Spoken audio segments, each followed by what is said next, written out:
Here 7 persons are sitting in a circle.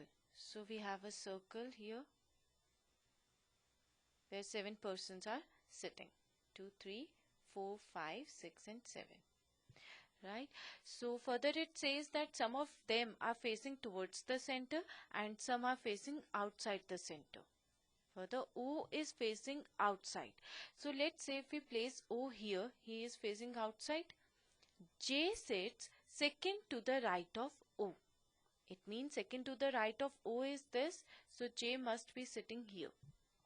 See, in these type of questions, whenever you have to find the direction right or left, just visualize yourself in place of O who is sitting outside. So it becomes very convenient for you to move right and left.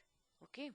Now moving ahead in the question, it says N is sitting second to the left of P. So if I use this information now, we'll make many cases. So as if for now, I will leave this information and move ahead in the question. It says P is not an immediate neighbor of J or O. So P is neither sitting here, here, here. So P has to sit either here or here. Further it says N is not an immediate neighbor of J. So N should not sit here and here. It has to sit in any of the position among 3. Then it further says N is not the immediate neighbor of J. We've done. So now if you use this information, you could able to give a particular place to N and P. Let me tell you how. Here it says N is sitting second to the left of P. Okay, if I put P here and if it faces inside, then second to the left of P becomes this position where O is already placed. So here if I place P, it cannot face inside. But what if it face outside? Now if it face outside, then second to the left become this, and N cannot sit here. It cannot sit immediate to J. So P cannot sit here. So P has to sit here only. Now if it faces inside, then second to the left of P becomes this. So N has to sit here. But what if P faces outside, then second to the left becomes this, where J is already placed. So cancelled. So P is facing inside and N is sitting here. Now moving ahead in the question, it says the immediate right of K faces towards the center. Okay, we use this information afterwards when we find its correct relevance. Then K and P face the same direction.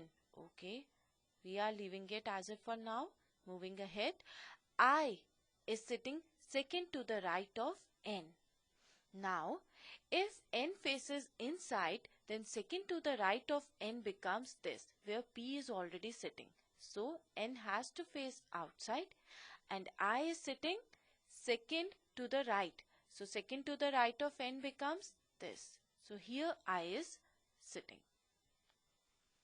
Okay.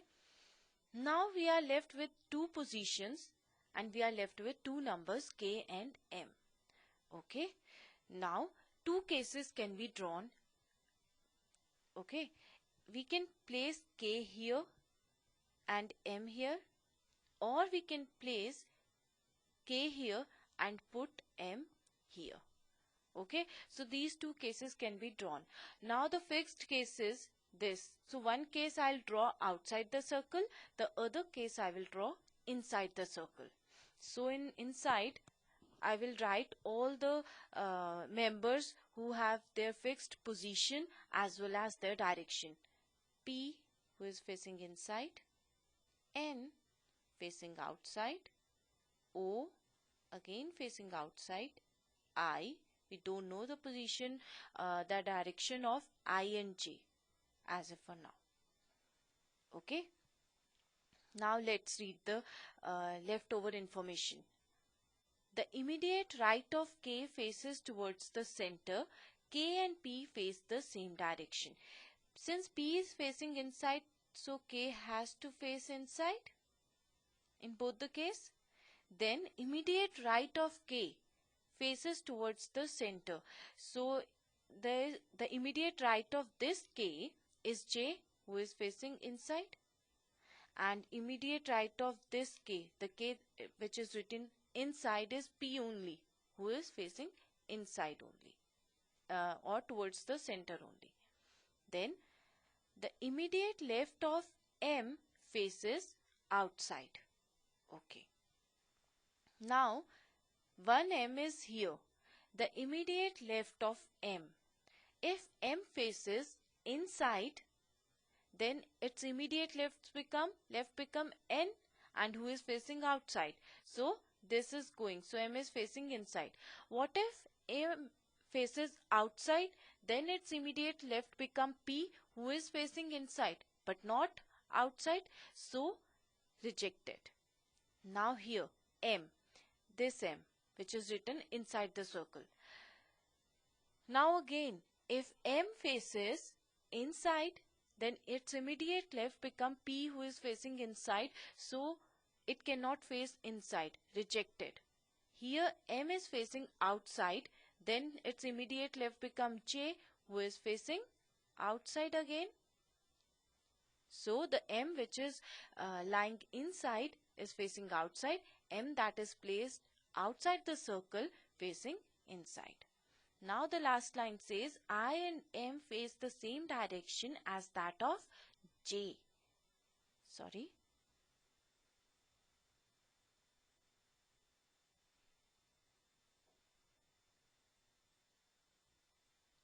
Here the last line says I and M face the same direction as that of J.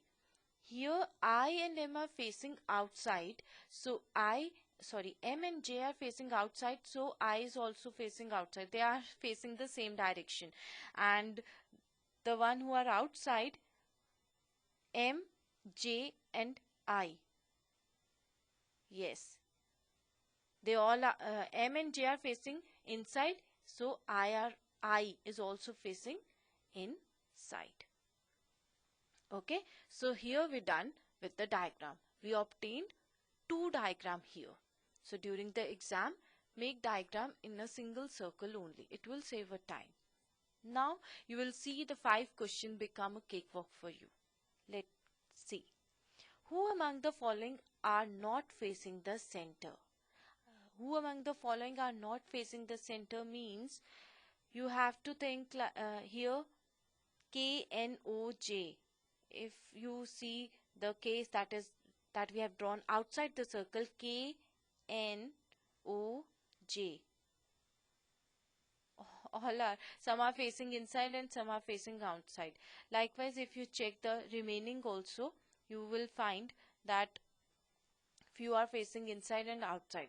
Cannot be determined. 5th option is the correct. We cannot determine as we have drawn 2 cases here.